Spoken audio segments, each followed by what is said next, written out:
इस कहानी का उद्देश्य किसी की भावनाओं को ठेस पहुंचाना नहीं है, बल्कि मनोरंजन करना है। इसे अन्यथा ना लें। अब मैं इतनी बर्दाश्त नहीं कर पा रही थी। मुकुल, प्लीज़ जो करना है जल्दी करो, वरना मेरा रो रो कर बुरा हाल है। मैं किसी से कुछ बता भी नहीं सकती कि मेरे साथ क्या हुआ। कहानी बहुत ही इंटरेस्टिंग और रोमांटिक है दोस्तों।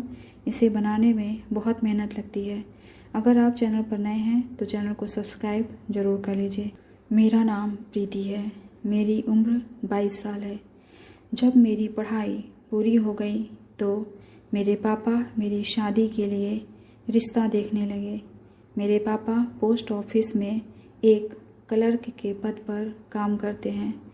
बहुत देखने सुनने के बाद भी कोई लड़का उनको नहीं समझ में आ रहा था। पूर्णमासी के दिन माँ ने घर में कथा रखवाया था। उसमें मेरे चाचा भी आए हुए थे। बातों बातों में उन्होंने बताया कि अपने शहर चंदौली में ही उनका एक रिश्तेदार है जो अभी अभी एसआई हुआ है। उसकी ट्रेनिंग चल रही है। अपनी प्रीति के लिए वो लड़का बिल्कुल सही रहेगा। उस लड़के का नाम मुकुल था। मेरे पापा मुकुल से जाकर मिले। उनको वो मेरे लिए सही लगा। धीरे धीरे मुकुल का मेरे घर आना जाना शुरू हो गया।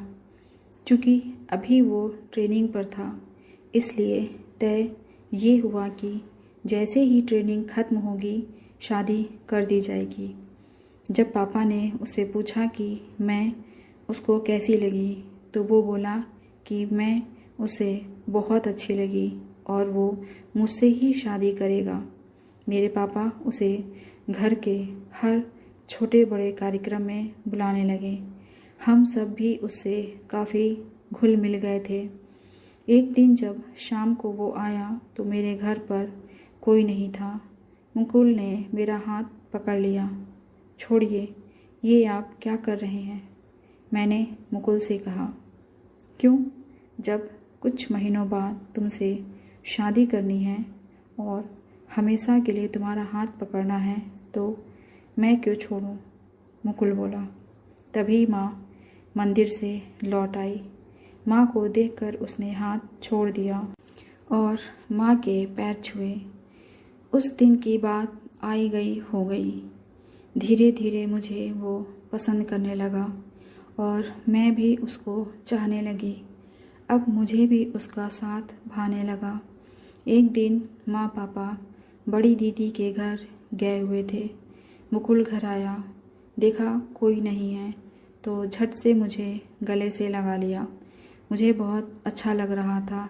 मैं आज तक किसी लड़के के गले से नहीं लगी थी और ना ही किसी लड़के से मेरा कभी कोई अफेयर था। आज जब मैं अपने होने वाले पति से गले लगी तो मुझे बहुत अच्छा लगा। ऐसा लग रहा था कि मैं अभी तक अधूरी थी और मुकुल से मिलकर मैं पूरी हो गई थी। मुकुल ने मुझे बाहों में कस के जकड़ लिया था। मुझे बहुत मज़ा आ रहा था। कुछ देर बाद मुकुल मुझे यहाँ वहाँ छूने लगा, मेरी पीठ सहलाने लगा। प्रीति, आई लव यू, मुकुल बोला। तो मैंने भी उसे बदले में आई लव यू बोल दिया। क्या साइज है तुम्हारा? मुकुल ने पूछा। धत, ऐसे कोई पूछता है क्या? अभी तो हम लोगों की शादी भी नहीं हुई है, मैंने कहा। तो क्यों परेशान हो? थोड़ा इंतज़ार करो। ट्रेनिंग ख़त्म होते ही मैं तुमको डोली में ले जाऊंगा, मुकुल बोला। प्रीति, बड़ा मन कर रहा है, चल कमरे में चलते हैं, मुकुल बोला। धत, शादी से पहले इस तरह की बात नहीं करनी चाहिए, मैंने प्यार से कहा और उसके मुंह पर अपना हाथ रख दिया जिससे वो आगे कुछ बोल ना पाए। पर उसने मुझे झटके से अपनी गोद में उठा लिया और अंदर कमरे में ले गया। मुझे बहुत अच्छा लग रहा था। मैं चाहकर भी मना नहीं कर पाई। आज किसी लड़के ने पहली बार मुझे गोद में उठाया था। मैं जान गई थी वो कमरे में क्यों जा रहा था। मुझे अंदाज़ा हो गया था कि वो मुझे कमरे में ले जाकर मुकुल मुझे अंदर ले गया और मेरा दिल ज़ोर ज़ोर से धड़क रहा था। मुकुल ने मुझे बिस्तर पर लिटा दिया। नहीं मुकुल, ये गलत है।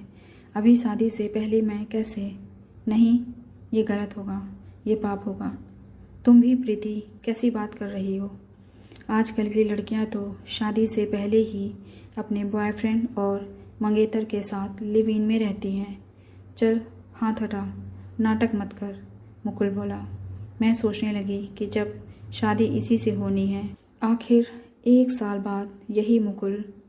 ये सब बातें सोचकर मैंने हाथ हटा लिया, उसे करने दिया जो वो करना चाह रहा था। थोड़ी देर बाद मुझे भी अच्छा लगने लगा और वो भी मज़े मार रहा था। थोड़ा दर्द भी हो रहा था पर मज़ा भी खूब मिल रहा था। मैं पूरी तरह से तैयार हो गई थी। अब मैं इतनी बर्दाश्त नहीं कर पा रही थी। मुकुल प्लीज़, जो करना है जल्दी करो, वरना मैं। मुकुल भी देर ना करते हुए जल्दी जल्दी करने लगा। मैं अंगड़ाई लेने लगी। मुझे बहुत मज़ा आ रहा था। कुछ देर बाद हम दोनों गर्मी के कारण पसीना पसीना हो गए। आज गर्मी बहुत थी। प्रीति कैसा लगा? मज़ा आया कि नहीं? मुकुल बोला। हाँ, बहुत मज़ा मिला, मैंने कहा। उसके बाद वो चला गया। जब मैं घर पर अकेली होती थी तो वो मानता ही नहीं था। कुछ दिनों बाद उसने अचानक से मेरे घर आना बंद कर दिया। एक दिन जब मेरे पापा उससे मिलने उसके घर गए तो पता चला कि घर खाली कर चुका है। पापा उसके पैतृक गांव, जैसा कि उसने बताया था, गए। वहां जाकर पता चला कि उस नाम का कोई व्यक्ति वहाँ है ही नहीं। पापा तो इस गम से टूट चुके हैं और मेरा रो रो कर बुरा हाल है। मैं किसी से कुछ बता भी नहीं सकती कि मेरे साथ क्या हुआ। कैसी लगी आपको ये कहानी? कमेंट करके ज़रूर बताइएगा। मिलते हैं अगली कहानी के साथ। धन्यवाद।